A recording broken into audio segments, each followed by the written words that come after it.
most Americans are familiar with the name Benedict Arnold. When you hear that name, you think of traitor, right? Well, there's a name connected with Benedict Arnold that you may not be familiar with, and that is the name of Major John André. John André was the British officer. In fact, he was the Adjutant General of the British Army in North America. That means he was Sir Henry Clinton's right-hand man, his chief of staff. And Major André was sent to negotiate the surrender of West Point with Benedict Arnold.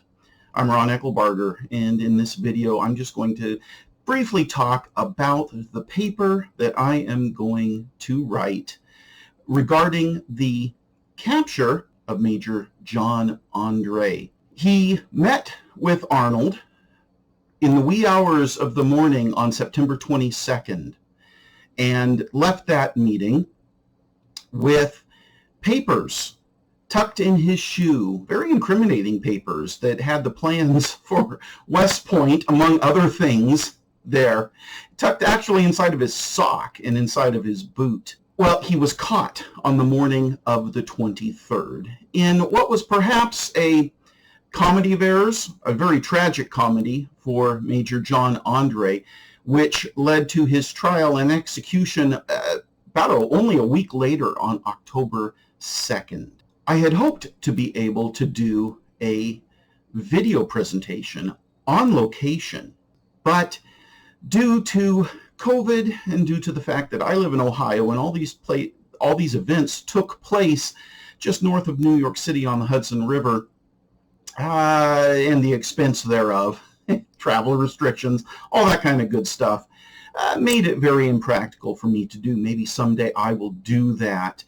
There was a young lady who recently did a YouTube video on those sites and the story of John André, and I'll post a link to that in the abstract for this. It's worth watching to be able to see. I would approach it a little bit differently, but it's interesting to see her video.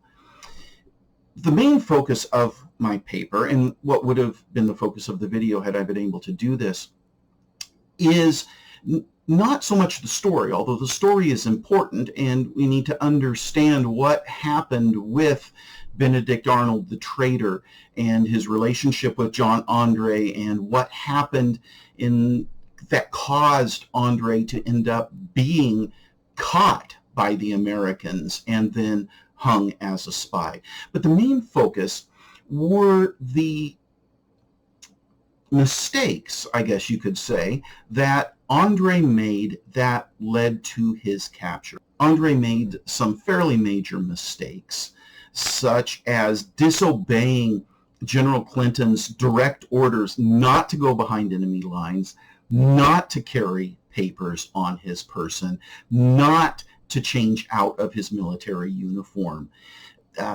Other things that just don't add up as to why, when André arrived by boat from the HMS Vulture that was anchored in the Hudson River, was he not able to return and had to take an overland route, which led to him getting caught.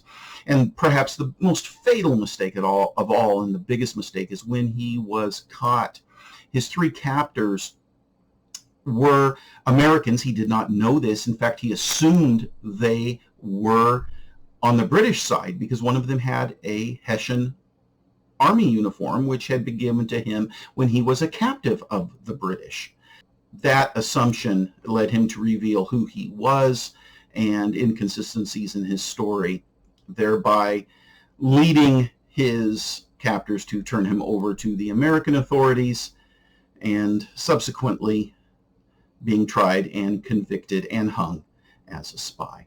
Fascinating story.